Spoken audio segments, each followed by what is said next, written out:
नमस्कार दोस्तों, आज हम आप सबके लिए लेके आए हैं एक्सेल के 25 बेसिक इंपॉर्टेंट डेली यूज़ फ़ॉर्मूले, जो कि एक्सेल के बहुत ही बेसिक फ़ॉर्मूले हैं। इनका यूज़ हम सब लोग बहुत ही ज़्यादा एक्सेल में करते हैं। आज हम ये 25 डेली यूज़ एक्सेल बेसिक फ़ॉर्मूले आपको बताएँगे। इसके बाद हम एडवांस फ़ॉर्मूले की वीडियो भी लेकर आएँगे। आज हम बात करने वाले हैं एक्सेल के 25 इंपॉर्टेंट बेसिक फ़ॉर्मूले की। चलिए हम बढ़ते हैं अपने वीडियो की तरफ में। आप देख सकते हो यहाँ पे डाटा हमारा पहले से बना हुआ है। इसमें पहला जो फ़ॉर्मूला है वो सम का फ़ॉर्मूला है। जब हम डाटा में एक्सेल में सभी हमें आवश्यकता पड़ती है डाटा को सम कराने की, डाटा को ऐड कराने की, तो हम क्या करते हैं वहाँ पे सम फ़ॉर्मूला यूज़ करते हैं। सम फ़ॉर्मूला कैसे यूज़ करेंगे इसके लिए हम यहाँ पे इक्वल टाइप करते हैं, इक्वल टाइप कर देने के बाद यहाँ पे सम फ़ॉर्मूला टाइप कर देते हैं, उसके बाद टाइप कर देते हैं। टाइप कर देने के बाद यहाँ पे हम सम को नंबर को जो डाटा होगा उसे सेलेक्ट कर लेंगे।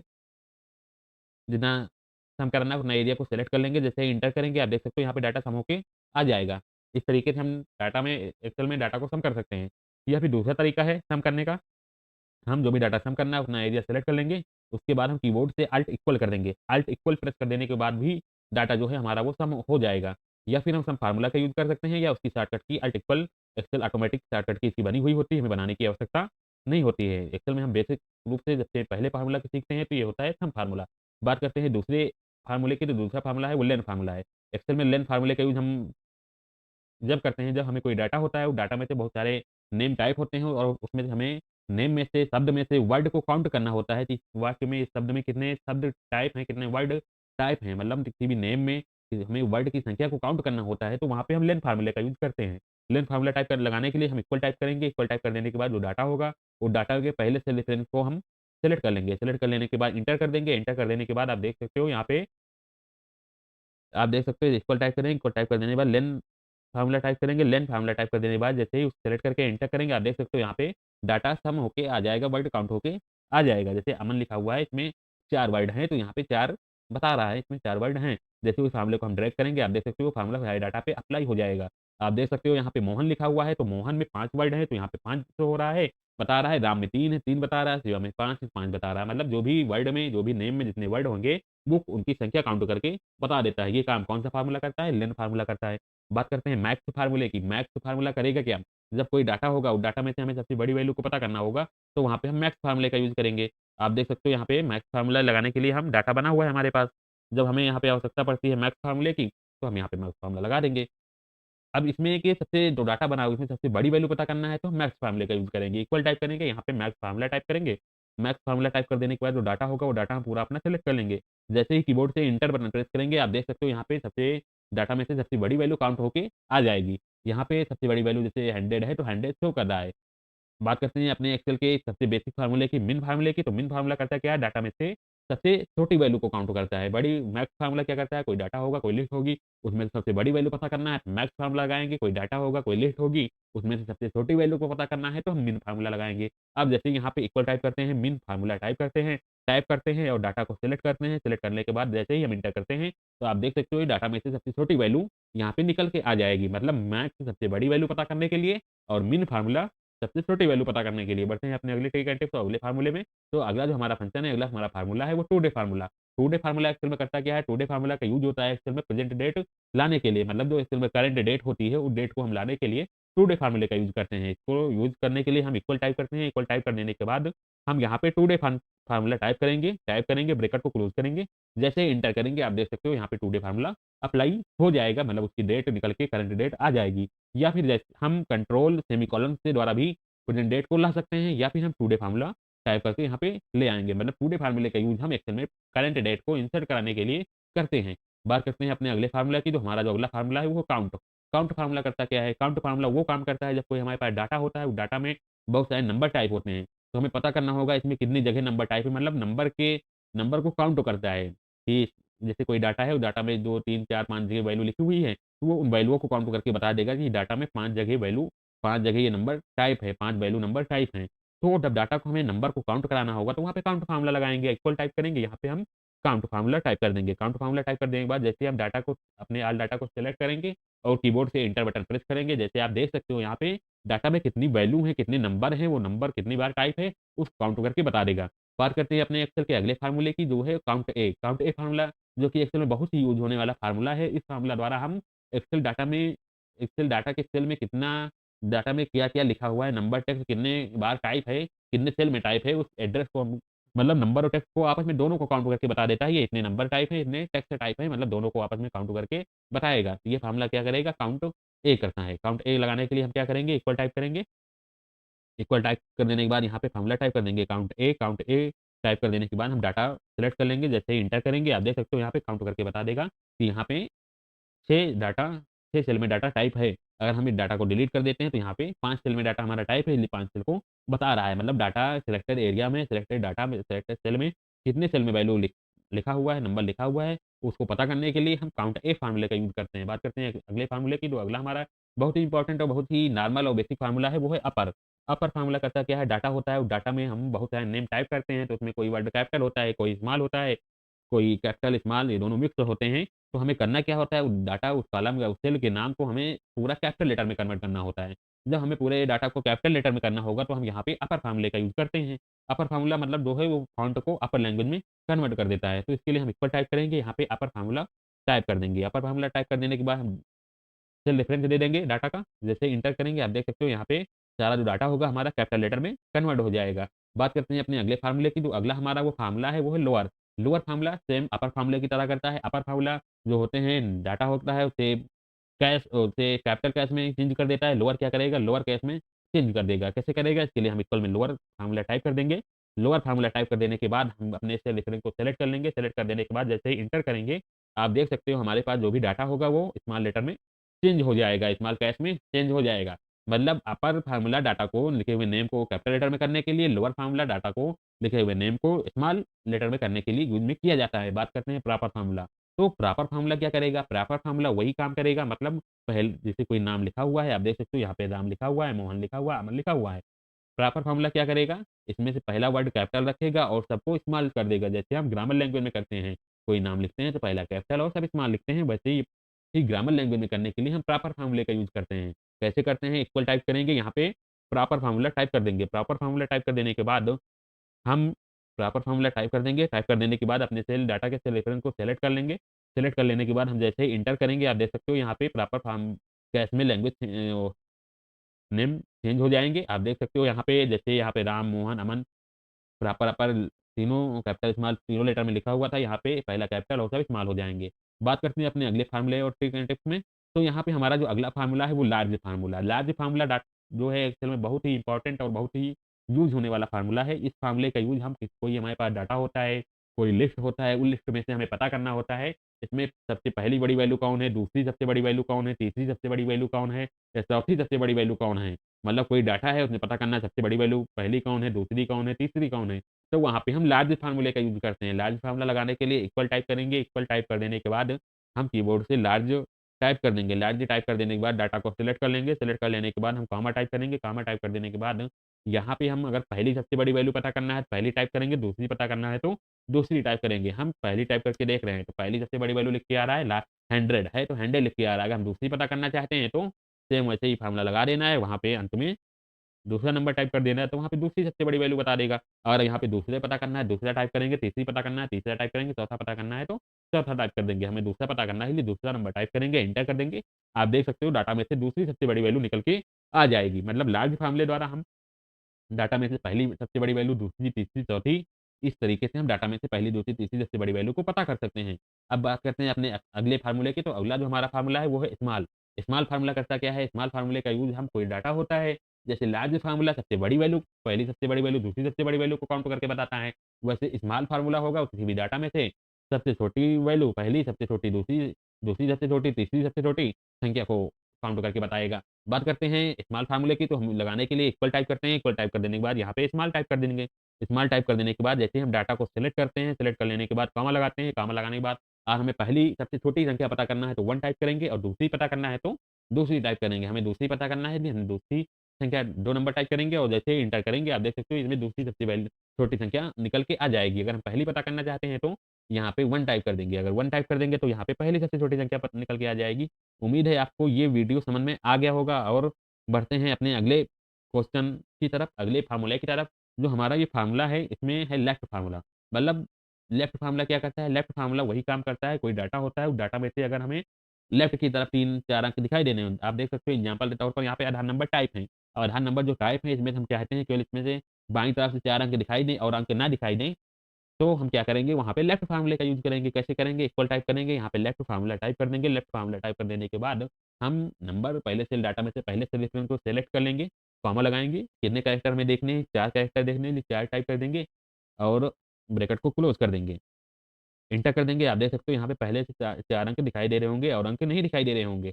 अगर हम इसी फ़ॉर्मूले में पीछे से कुछ स्टार स्टार टाइप करके आ जाए तो वो टाइप करना है, तो हम फिर फ़ॉर्मूले में चेंज करेंगे। चेंज करने के लिए हम फ़ॉर्मूले पे जाएँगे, यहाँ पे हम एंड का सिंबल लगा देंगे। एंड का सिंबल लगाने के बाद डबल इन्वर्टेड कॉमा में स्टार का सिंबल टाइप कर देंगे, जिसने टाइप करना है उसने टाइप कर देंगे। उसके बाद हम फिर डबल इन्वर्टेड कॉमा को क्लोज़ कर देंगे, यहाँ पे डबल इन्वर्टेड कॉमा ओपन भी कर देंगे। इतना हम ये फ़ॉर्मूला यहाँ पे आप देख सकते हो टाइप कर देने के बाद जैसे हम कीबोर्ड से एंटर बटन प्रेस करेंगे, आप देख सकते हो डाटा में से पहले 4 अंक दिखाई दे रहे होंगे और उसके बाद फिर वो अंक हैं वो नहीं दिखाई देंगे और उसके बाद हमने जो ये स्टार फॉर्म टाइप कर दिया वो स्टार दिखाई देंगे। मतलब इसमें से लेफ्ट फॉर्मूले का यूज़ किसी भी डाटा में से केवल हम पहले लेफ्ट की तरफ से अंक को शो कराने के लिए करते हैं। बात करते हैं राइट फॉर्मूले की तरफ, अपना जो अगला फॉर्मूला है वो है राइट फॉर्मूला। राइट फॉर्मूला करता क्या है? कोई डाटा होता है, उस डाटा में से अगर हमें राइट की तरफ से कुछ वर्ड को शो कराना है, पहले लेफ्ट की तरफ वर्ड को नहीं शो कराना है, तो हम वहाँ पे क्या करते हैं? राइट फॉर्मूला यूज़ करते हैं। कैसे करेंगे? इक्वल लगाएँगे, यहाँ पे डबल इन्वर्टेड कॉमा के अंदर स्टार स्टार टाइप कर देंगे। जितनी बार टर्न करना होगा डबल इन्वर्टेड कॉमा क्लोज़ कर देंगे, एंड का सिंबल लगा देंगे। सिंबल लगाने के बाद यहाँ पे फ़ॉर्मूला टाइप कर देंगे राइट। राइट फ़ॉर्मूला टाइप कर देने के बाद हम जो डाटा होगा उसका सेल रेफ़रेंस सेलेक्ट कर लेंगे। सेलेक्ट कर लेने के बाद यहाँ पे कॉमा लगाएँगे, कितने अंक शो कराने हैं। राइट की तरफ से 4 कराने होंगे 4, 5 कराने होंगे 5, 2 कराना होगा 2। हमें जैसे 4 कराना है 4 टाइप कर देंगे, ब्रैकेट को क्लोज़ कर देंगे, एंटर कर देंगे। आप देख सकते हो इसमें दाईं ओर की तरफ राइट साइड की तरफ से 4 अंक शो हो जाएँगे, लेफ्ट के अंक नहीं शो होंगे। उम्मीद है आपको ये लेफ्ट और राइट दोनों फ़ॉर्मूलों को समझ में आ गया होगा। बढ़ते हैं अपने अगले फ़ॉर्मूले की तरफ से, जो हमारा जो अगला फ़ॉर्मूला है वो है ट्रिम फ़ॉर्मूला। ट्रिम फ़ॉर्मूला जो कि एक्सेल में बहुत ही यूज़ होने वाला फ़ॉर्मूला है। इसका यूज़ वहाँ पे होता है जब हम कोई डाटा टाइप करते हैं, जैसे हम राम सिंह नाम टाइप कर रहे हैं, ऐसे नेम बहुत सारे नेम हमें टाइप करना होता है, तो नेम और सरनेम के बीच में हम कभी-कभी किसी में 1 स्पेस हो जाता है, किसी में 2 हो जाता है, किसी में 3 हो जाता है, किसी में 4 हो जाता है। मतलब हम डाटा को जब जल्दी-जल्दी टाइप करते हैं तो उसमें स्पेस कई बार प्रेस हो जाता है, लेकिन हमें वहाँ पे स्पेस एक ही बार प्रेस करना था। मतलब डाटा में से स्पेस को कम करना होता है, तो हम ट्रिम फ़ॉर्मूले का यूज़ करते हैं। कैसे करेंगे? इक्वल टाइप करेंगे, यहाँ पे ट्रिम फ़ॉर्मूला टाइप कर देंगे और जो डाटा होगा उसके पहले से रेफ़रेंस को सेलेक्ट कर देंगे, एंटर कर देंगे। जैसे एंटर करेंगे आप देख सकते हो यहाँ पे जो राम सिंह है इसमें बहुत सारा स्पेस था, लेकिन ट्रिम फ़ॉर्मूला लगाने के बाद इसमें केवल एक ही स्पेस शो होगा और स्पेस नहीं हो जाएँगे मतलब हट जाएँगे। आप देख सकते हो ट्रिम फ़ॉर्मूला क्या करता है, समझ गए होंगे ट्रिम फ़ॉर्मूला को डाटा में से स्पेस को कम करता है। बात करते हैं अपने अगले फ़ॉर्मूले की तो अगला हमारा जो फ़ॉर्मूला है वो है सबस्टिट्यूट फ़ॉर्मूला। मतलब सबस्टिट्यूट फ़ॉर्मूला वो काम करता है, जैसे कोई डाटा होता है, उस डाटा में कोई सिंबल लगे हुए होते हैं और वो सिंबल को रिप्लेस करना होता है। मतलब वो सिंबल जो हम लगाए हैं वहाँ पे हमें उस सिंबल की जगह कोई दूसरा सिंबल वहाँ पे लगाना होता है। तो हम मतलब डाटा में से सिंबल को चेंज करने के लिए, रिप्लेस करने के लिए हम सबस्टिट्यूट फ़ॉर्मूले का यूज़ करते हैं। कैसे करते हैं? आप देख सकते हो यहाँ पे आधार नंबर टाइप है, आधार नंबर में यहाँ पे प्लस लगा हुआ है। अगर हम यहाँ पे प्लस नहीं लगाना था, यहाँ पे हमें हर 4 अंक के बाद स्पेस देना था। अगर हम अब स्पेस देते हैं तो यहाँ पे हमें प्लस एक-एक करके हटाएँगे तो ज़्यादा समय लग जाएगा। तो हम यहाँ पे सबस्टिट्यूट फ़ॉर्मूले का यूज़ करेंगे। कैसे करेंगे? इक्वल टाइप करेंगे। इक्वल टाइप कर देने के बाद यहाँ पे सबस्टिट्यूट फ़ॉर्मूला टाइप कर देंगे। उसके बाद हम टेक्स्ट के पहले से रेफरेंस को सेलेक्ट कर लेंगे, कॉमा लगाएँगे, डबल इन्वर्टेड कॉमा के अंदर ओल्ड टेक्स्ट मतलब हमारा जो पुराना सिंबल होगा, हमारा जो पुराना सिंबल मतलब जो डाटा में यूज़ किया गया है, क्या यूज़ किया गया है? प्लस यूज़ किया गया है, तो यहाँ पे प्लस लगा देंगे। फिर डबल इन्वर्टेड कॉमा क्लोज़ कर देंगे, कॉमा लगाएँगे। कॉमा लगाने के बाद अब यहाँ पे न्यू टेक्स्ट मतलब हमें यहाँ पे क्या करना है, हमें यहाँ पे प्लस की जगह स्पेस देना है, तो यहाँ पे हम डबल इन्वर्टेड कॉमा के अंदर स्पेस दे देंगे और डबल इन्वर्टेड कॉमा क्लोज़ कर देंगे, ब्रैकेट क्लोज़ कर देंगे। जैसे ही कीबोर्ड से एंटर बटन प्रेस करेंगे, आप देख सकते हो डाटा में से सिंबल रिप्लेस हो जाएँगे, चेंज हो जाएँगे, मतलब जहाँ प्लस होगा वहाँ पे स्पेस हो जाएगा। उम्मीद है आपको सबस्टिट्यूट फ़ॉर्मूला समझ में आ गया होगा। बढ़ते हैं अपने अगले फ़ॉर्मूले की, जो कि ये इस वीडियो में आप सबको 25 बेसिक इंपॉर्टेंट फ़ॉर्मूले समझाए जाएँगे। अगर कोई भी फ़ॉर्मूला आपको समझ में नहीं आता है, अगर आपका उस फ़ॉर्मूले का एग्ज़ाम्पल नहीं समझ में आता है, तो एक फ़ॉर्मूले के कई सारे एग्ज़ाम्पल होते हैं। आप कमेंट करना, हम उसे आपको अलग एक पीडीएफ सेंड कर देंगे, उसके द्वारा आप अपने घर पे अभ्यास कर सकते हो। बात करते हैं हम अगले फ़ॉर्मूले की, तो अगला जो हमारा फ़ॉर्मूला है, वो है विकर्णम फ़ॉर्मूला। विकर्णम फ़ॉर्मूला डाटा में करता क्या है, जैसे कोई डाटा होता है, उस डाटा में से हमें पता करना होता है, जैसे डाटा बना हुआ है, उस डाटा में बहुत सारे डेट टाइप हैं। लेकिन अगर हमें डे की आवश्यकता पड़ जाती है, डे साल के किस हफ्ते की है, किस वीक की है, तो साल में जो वीक होते हैं वो 52 या 53 होते हैं और हमें पता करना है ये डेट किस हफ्ते की है, मतलब पहले हफ्ते की है, दूसरे हफ्ते की है, तीसरे हफ्ते की है। या 5वें हफ्ते की है, 52वें हफ्ते की है, तो हम वहाँ पे लगाएँगे वीक नम। मतलब वो डेट है वो साल के किस हफ्ते की है, इसको जानकारी करने के लिए हम वीक नम लगाएँगे। इक्वल टाइप करेंगे, यहाँ पे फ़ॉर्मूला टाइप कर देंगे वीक नम। वीक नम फ़ॉर्मूला जैसे ही टाइप करेंगे, उसके बाद डेट को सेलेक्ट कर लेंगे। जैसे ही हम एंटर करेंगे, यहाँ पे निकल के आ जाएगा वो डेट किस हफ्ते की है। जैसे यहाँ पे लिखा हुआ है 12/1/2025, ये जो है तीसरे हफ्ते की डेट है। अगर हम यहाँ पे टाइप करते हैं 1/1/2025, तो ये है साल का पहली डेट है, तो ये पहले हफ्ते की डेट बता रहा है। मतलब ये फ़ॉर्मूला जो सही बता रहा है, मतलब ये डेट है जो पहले हफ्ते हफ्ते की है। और अब यहाँ पे हम टाइप कर देते हैं, तो ये बता रहा है 49वें हफ्ते की, 1/12/2025 जो है वो 49वें हफ्ते की डेट है। ऐसे ही फार्मूला को ड्रैग कर देंगे, जो डेट जिस हफ्ते की रहेगी वो निकल के आ जाएगा। अब बात करते हैं अगले फार्मूले की, जो अगला हमारा जो फार्मूला है वो वीकडे फार्मूला है। वीकडे फार्मूला करता क्या है, जैसे एक्सेल में बहुत सारे डेट टाइप हैं, उनमें हमें पता करना है ये हफ्ते में कौन-सी डे है। पहला डे है, 2 हफ्ते में 7 डे होते हैं, तो 7 डे में से पहला डे है, दूसरा डे है, तीसरा डे है। जब हमें ये पता करना होगा तो हम वहाँ पे वीकडे फार्मूला लगाएँगे। वीकडे फार्मूला कैसे कराएँ लगाएँगे, इक्वल टाइप करेंगे, यहाँ पे टाइप कर देंगे वीकडे। वीकडे टाइप कर देने के बाद हम डेट को सेलेक्ट कर लेंगे, एंटर कर देंगे और वो डेट किस हफ्ते की कौन-सी डे होगा वो निकल के आ जाएगा। वीकडे फ़ॉर्मूला में संडे को पहला डे माना जाता है, मंडे को दूसरा, ट्यूसडे को तीसरा माना जाता है। इसी तरह हफ्ते में 7 डे होते हैं, तो जो पहली डे है, ये हफ्ते की पहला डे है, मतलब संडे है। इसी तरह हम इन सब का निकाल सकते हैं या फ़ॉर्मूला को ड्रैग कर सकते हैं। बात करते हैं अपने अगले फ़ॉर्मूले की, जो अगला हमारा फ़ॉर्मूला है वो डे फ़ॉर्मूला। मतलब जब हम डाटा बनाते हैं, एक्सेल में वर्क करते हैं, काम करते हैं, तो वहाँ पे हमें डे डे टाइप करना होता है। तो हम वहाँ पे डे ना टाइप करके उसकी डेट पूरी डे, मंथ, ईयर तीनों टाइप कर देते हैं, मतलब डेट टाइप कर देते हैं। जब हम उस डेट में से डे को अलग करना होता है, तो हम क्या करते हैं, ईयर को डिलीट करते हैं, मंथ को डिलीट करते हैं, डे बचा देते हैं। लेकिन जब हमें ऐसे ही डेट टाइप करनी है, अब उसमें से हमें डे को अलग करना है, तो हम वैसे मिटाएँगे नहीं, हम यूज़ करेंगे डे फंक्शन या फिर डे फ़ॉर्मूला। कैसे करेंगे, यहाँ पे इक्वल टाइप करेंगे, इक्वल टाइप कर देने के बाद डे फ़ॉर्मूला टाइप कर देंगे और यहाँ पे डेट को सिलेक्ट कर लेंगे, इंटर कर देंगे। जैसे इंटर करके उस फ़ॉर्मूले को हम जैसे ही ड्रैग करेंगे, तो सारी डेट में से वो डे निकल के बाहर आ जाएँगे। आप लोग समझ गए होंगे, जब भी हमें किसी भी डेट में से डे डे की निकालने की आवश्यकता पड़ती है, तो हम वहाँ पे डे फ़ॉर्मूला लगा के डेट को बाहर निकाल सकते हैं। बात करते हैं अगले फ़ॉर्मूले की, जो अगला हमारा फ़ॉर्मूला है, वो है मंथ फ़ॉर्मूला। मंथ फ़ॉर्मूला करेगा क्या? मंथ फ़ॉर्मूला करेगा मतलब कोई भी डेट टाइप है, अगर वहाँ पे हमें केवल मंथ लिखना होता है। मतलब जैसे हम 12/10/2025 यहाँ पे टाइप कर दिए हैं, लेकिन हमें यहाँ पे केवल मंथ ही मंथ डालना था, डेट को डेट, डे, मंथ, ये डे और ईयर नहीं टाइप करना था। लेकिन हमने डे, मंथ, ईयर तीनों टाइप कर दिया है। तो किसी भी डेट में से मंथ को अलग करने के लिए हम मंथ फ़ॉर्मूला लगाते हैं, डे को अलग करने के लिए डे फ़ॉर्मूला लगाते हैं। तो यहाँ पे हम टाइप करेंगे मंथ, मंथ टाइप कर देने के बाद जैसे हम डेट को सेलेक्ट करेंगे, एंटर करेंगे, आप देख सकते हो डाटा में से जो भी मंथ हैं, वो सारे मंथ अलग निकल के बाहर आ गए होंगे। अब बात करते हैं ईयर फ़ॉर्मूले की, तो जो ईयर फ़ॉर्मूला है वो भी सेम डे, मंथ और ईयर तीनों एक ही तरीके से काम करते हैं। जब हमें कोई डेट में से ईयर को अलग करना होगा तो ईयर लगाएँगे, जब डे को अलग करना होगा तो डे लगाएँगे, लेकिन जब मंथ को अलग करना होगा तो हम वहाँ पे लगाएँगे मंथ फ़ॉर्मूला। मंथ फ़ॉर्मूला करता क्या है, यहाँ पे हम इक्वल टाइप करेंगे, इक्वल टाइप कर देने के बाद यहाँ पे मंथ टाइप कर देंगे, उसके बाद डेट को सेल रेफरेंस को सेलेक्ट कर लेंगे। सेलेक्ट कर लेने के बाद जैसे हम एंटर करेंगे, आप यहाँ देख सकते हो डेट में से मंथ, डेट में से ईयर निकल के बाहर आ जाएँगे और मंथ लगाएँगे तो मंथ, यहाँ पे मंथ लगा हुआ है। अगर हम ईयर लगाएँगे तो ईयर लगाने के लिए हम यहाँ पे ईयर फ़ॉर्मूला टाइप कर देंगे। ईयर फ़ॉर्मूला टाइप करने के बाद जैसे हम डेट को सेलेक्ट करेंगे, एंटर करेंगे तो डेट में से ईयर निकल के बाहर आ जाएँगी। उम्मीद है आपको डे, मंथ और ईयर तीनों फ़ॉर्मूले समझ में आ गए होंगे, जो कि किसी भी डेट में से डे को अलग करने के लिए, मंथ को अलग करने के लिए और ईयर को अलग करने के लिए यूज़ में किए जाते हैं। बात करते हैं हम डेट फ़ॉर्मूला। डेट फ़ॉर्मूला क्या करता है, जब हम कोई डाटा होता है वहाँ पे डे अलग टाइप होते हैं, मंथ अलग टाइप होते हैं, ईयर अलग टाइप होते हैं। आप देख सकते हो यहाँ पे डे अलग कॉलम में टाइप है, मंथ अलग कॉलम में टाइप है, ईयर अलग कॉलम में टाइप है।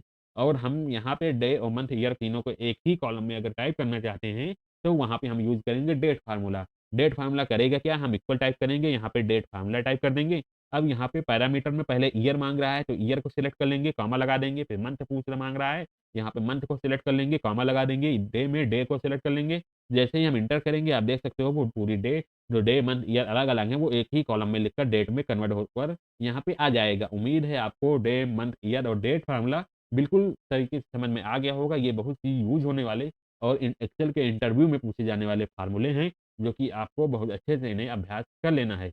बात करते हैं अपने अगले फ़ॉर्मूले की, जो अगला जो हमारा फ़ॉर्मूला है, वो है टेक्स्ट फ़ॉर्मूला। टेक्स्ट फ़ॉर्मूला करता क्या है? टेक्स्ट फ़ॉर्मूला द्वारा हम किसी भी डेट को डे पता कर सकते हैं, ये डेट को कौन-सा दिन होगा, संडे होगा, मंडे होगा, ट्यूसडे होगा या वेडनेसडे होगा। जब हमें किसी भी डेट में से डे पता करना होगा कि कौन सा दिन है, संडे है, मंडे है, तो वहाँ पे हम यूज़ करते हैं टेक्स्ट फार्मूला। यहाँ पे इक्वल टाइप करेंगे, इक्वल टाइप कर देने के बाद यहाँ पे टेक्स्ट फार्मूला टाइप कर देंगे। करने के बाद हम डेट को सिलेक्ट कर लेंगे, कॉमा लगा देंगे, कॉमा लगाने के बाद डबल इन्वर्टेड कॉमा के अंदर यहाँ पे हम 4 बार डी को टाइप कर देंगे। 3 बार डी को टाइप करेंगे तो शॉर्ट फॉर्म में SUN MON मतलब संडे मंडे लिख के आएगा, और 4 बार डी को टाइप कर देंगे तो फुल फॉर्म में लिख के आएगा। जैसे ही हम 4 बार डी टाइप करेंगे, इंटर करेंगे, आप देख सकते हो यहाँ पे 12/10/2025 को कौन सा दिन होगा, संडे है तो यहाँ पे संडे निकल के आ जाएगा। ऐसे हम किसी भी डेट का निकाल सकते हैं, वो चाहे पास्ट की हो, चाहे फ्यूचर की हो, चाहे प्रेजेंट की हो। बात करते हैं अगले फार्मूले की, जो अगला जो हमारा फार्मूला है वो है रैंक फार्मूला। मतलब हम रैंक फार्मूला, जब हम रैंक निकालना होता है, रैंक आप समझ ही रहे होंगे, जिसके ज़्यादा नंबर आते हैं उसी हिसाब से उसको रैंक मिलता है। जिसके ज़्यादा नंबर रहते हैं पहली रैंक, फिर तो कम, दूसरी, फिर उसके कम, तीसरी, उसके कम, चौथी। मतलब डाटा में से जब हमें रैंक पता करना होगा, तो हम वहाँ पे रैंक फार्मूले का यूज़ करेंगे। कैसे करेंगे? यहाँ पे इक्वल टाइप करेंगे, यहाँ पे रैंक फार्मूला टाइप कर देंगे। रैंक रैंक फार्मूला टाइप कर देने के बाद हम यहाँ पे जो नंबर होंगे, जो टोटल मार्क होंगे या वैल्यू होगा, और नंबर को हम टोटल मार्क होगा, टोटल मार्क या किसी भी डाटा में से रैंक निकालना है, वो डाटा हम सिलेक्ट कर लेंगे। अब यहाँ पे हम नहीं, सबसे पहले हम यहाँ पे जो डाटा होगा उसमें पहले सेल रेफरेंस को सेलेक्ट कर लेंगे। पहला सेल रेफरेंस सेलेक्ट कर लेने के बाद कॉमा लगा देंगे। कॉमा लगाने के बाद यहाँ पे से F4 से पूरा रेफरेंस सेलेक्ट कर लेंगे। कॉमा फिर उसे F4 से लॉक कर देंगे। F4 से लॉक कर देंगे, लॉक कर देने के बाद हम इंटर कर देंगे। इंटर करने के बाद जैसे हम इसे ड्रैग करेंगे, आप देख सकते हो यहाँ पे रैंक निकल के सबके आ जाएगी। कैसे निकल के आएगी वो एक बार हम फिर आप सबको बता रहे हैं। रैंक फार्मूला लगाने के रैंक फार्मूला निकालने के लिए आप देख सकते हो, जब हमारे पास कोई डाटा होता है, उस डाटा में से जब हम रैंक निकालना चाहते हैं, तो उसमें हम रैंक फार्मूले का यूज़ करते हैं। कैसे करते हैं? यहाँ पे इक्वल टाइप करते हैं, इक्वल टाइप कर देने के बाद यहाँ पे रैंक टाइप कर देंगे। रैंक टाइप कर देने के बाद यहाँ पे हम डाटा में से पहले से रेफरेंस को सेलेक्ट कर लेंगे, कॉमा लगा देंगे, कॉमा लगाने के बाद पूरे डाटा को सेलेक्ट कर लेंगे, उसे F4 से लॉक कर देंगे। F4 से लॉक कर देने के बाद जैसे हम कीबोर्ड से इंटर बटन दबाएँगे, आप देख सकते हो यहाँ पे रैंक निकल के आ जाएगी इधर, और उस फार्मूले को हम जैसे ही ड्रैग करेंगे, उन सबकी रैंक निकल के आ जाएगी। यहाँ पे जिसके ज़्यादा नंबर होंगे उसकी पहली रैंक होगी, जिसके कम नंबर होंगे उसकी दूसरी होगी, और जिसके सबसे कम होंगे उसकी सबसे आखिरी रैंक होगी। बात करते हैं अपने अगले बेसिक फार्मूले की, जो बेसिक फार्मूला है और इम्पोर्टेंट फार्मूला भी है। इसके द्वारा हम डेट डिफ फार्मूला करता क्या है? जब हमें कोई डाटा होता है, तो उसमें डीओबी होती है, डीओबी से जब हमें एज निकालना होता है, मतलब जब एज कैलकुलेशन संबंधित कोई भी एक्सेल में काम होता है, तो हम वहाँ पे डेट डिफ फार्मूले का यूज़ करते हैं। कैसे करेंगे? यहाँ पे हम डेट डिफ टाइप कर देंगे, DATEDIF, डेट डिफ टाइप कर देने के बाद ये फार्मूला एक्सेल में शो नहीं होता है। जैसे ही हम यहाँ पे ब्रैकेट लगाएँगे, तो ये फार्मूला शो हो जाएगा। उसके बाद हम यहाँ पे डीओबी सेलेक्ट कर लेंगे, डीओबी सेलेक्ट कर लेने के बाद कॉमा लगाएँगे, कॉमा लगाने के बाद यहाँ पे डबल इन्वर्टेड का यहाँ पे हम टू डे फार्मूला टाइप कर देंगे। टू डे फार्मूला टाइप करने के बाद फिर से हम कॉमा लगाएँगे, और हमें ईयर पता करना है, मतलब ऐज पता करना है, तो डबल इन्वर्टेड कॉमा के अंदर वाई टाइप कर देंगे, एंटर कर देंगे, तो उसकी यहाँ पे ऐज निकल के आ जाएगी कि उसकी कौन-सी जो ऐज होगी, वो ऐज यहाँ पे निकल के आ जाएगी। बात करते हैं हम यहाँ पे जो डेट डीओबी टाइप है वो गलत टाइप है, तो एक बार हम फिर से डीओबी को टाइप कर देंगे। जैसे यहाँ पे हमारी डीओबी 12/5 2001 है, तो यहाँ पे जैसे 1 हमने टाइप किया, यहाँ पे आप देख सकते हो, यहाँ पे उसकी एज निकल के आ जाएगी। जैसे हम इस फार्मूले को ड्रैग कर देंगे, सबकी डेट निकल के यहाँ पे आ जाएगी। अगर कोई ईयर में होगा तो ईयर आएगा, अन्यथा ईयर निकल के नहीं आएगा।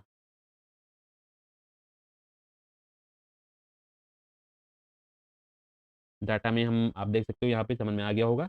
ये सब एज अभी नहीं, 1 साल के नहीं है, मतलब एज इनकी नहीं हुई है, 1 साल के अंदर है, इसलिए यहाँ पे 00 आ रहा है। और 1 साल हो गए होंगे तो यहाँ पे निकल आ जाएगा। कैसे आएगा? एक बार फिर से फार्मूले को हम समझाने की कोशिश कर रहे हैं।